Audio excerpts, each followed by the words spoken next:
Back again today outside Columbia University, and NBC's Steve Patterson is on the UCLA campus. Antonia, the NYPD will remain on campus past graduation. How are students reacting to their presence and everything that went down last night? Hey, Ryan, students today are telling me that they're extremely disturbed by what they saw transpire last night, that they felt the response was disproportionate, even if not surprising. Students described seeing many of their classmates get arrested, even students who had nothing to do with what happened in Hamilton Hall, but who were shouting at the NYPD or trying to protest around the streets surrounding Columbia or on the Morningside campus, which is right behind me here. And in some ways, they have seen this as traumatizing. That's a word that has come up several times, going back to April 18th, when the NYPD first entered and arrested about 100 students here. And, you know, the other challenge that people saw was just simply moving around the area. There were kids who described being barricaded by the NYPD in dorm rooms so that they couldn't move to different areas of campus. They couldn't go to sleep if they were in the wrong dorm room and couldn't reach their own bedrooms. Student reporters described at times being unable to reach their own studios to keep doing their work, covering what was happening on their own campus. And so students on all sides of this issue, including students who haven't necessarily been supportive of pro-Palestinian protests here on campus, you know, you'd be hard-pressed to find someone who found it exciting or positive to see the NYPD here. There's this feeling that even if the protests are over, the encampment is gone, Hamilton Hall behind me is clear now, Ryan, that the tension is still very much present, and it's hard to get back to business as usual and to look forward to graduation, which is coming on May 15th, when so much of the community is facing disciplinary action, court summonses, and more broadly, just pain associated with all of the conflict here that's transpired these last few weeks, Ryan. All right, Antonia, thank you for that. Let's go to Steve now on the West Coast, where the Los Angeles Police Department is being criticized for their response last night. Steve, tell us what happened and how are students responding today?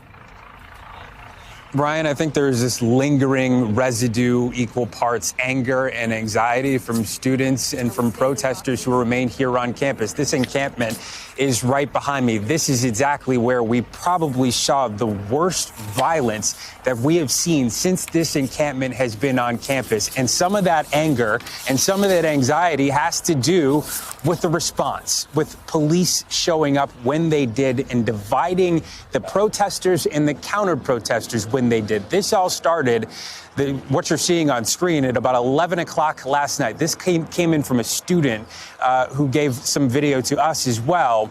And counter-protesters flooded this area, anywhere from 50 to 100 of them. They tore down some of these metal and wood barriers. They used those materials to assault protesters inside. Protesters fought back. We're hearing that there were pipes used. There was fireworks that were thrown inside the encampment. There was possibly tasers and pepper spray used. And all of this is happening and going on for hours, an extreme amount of time, according to one student I spoke to, and that police arrived maybe hours later. And then when they got here, they mostly stood and watched, holding a perimeter around the encampment, sort of protecting the students that were outside of this before they intervened and divided the students who were a part of this. And so we spoke to one student about what he experienced, what he saw, the fear, palpable. Here's what he told me. Listen to this. Group of guys coming in, and they started tearing down like wood and the gates, and just torn down flags, and started like tearing down one by one. And people started cussing each other. Things got heated. It really got violent. I'll say for a fact. Like, I never seen this tension at all. But yeah, no, it did really got ugly. Of course, police remain here. The mood here is much more serene than it was just a few hours ago, with the fact now that classes are canceled for the rest of the day. Ryan. Okay, Antonia Hilton and Steve Patterson, thanks to both of you. We appreciate it. Let's talk more about this now with New York Congressman Adriano Espaillat, whose district covers Columbia University. So, Congressman, you've already called the situation last night on campus unacceptable. Explain to me what you mean by that. Well, I think that America needs to have a conversation with its young people. It's not a sin to listen to young people. And they obviously have an opinion that must be heard. But it cannot occur in the middle of violence, vandalism, or even anti-Semitism or hatred. And so I am sure that it was a difficult decision for the school to bring stability and order back to campus. But that's where we can have a conversation and we can listen to each other, not in an atmosphere of violence or intimidation. So then, just to be clear, Congressman, do you agree with the decision by this school and by the mayor to bring the NYPD onto campus? Do you think that was the only option they had at this point? Well, I've been around long enough to even remember the 1960s and the legacy of Colombia, and the ability for young people to have freedom of expression is so important to democracy and our nation.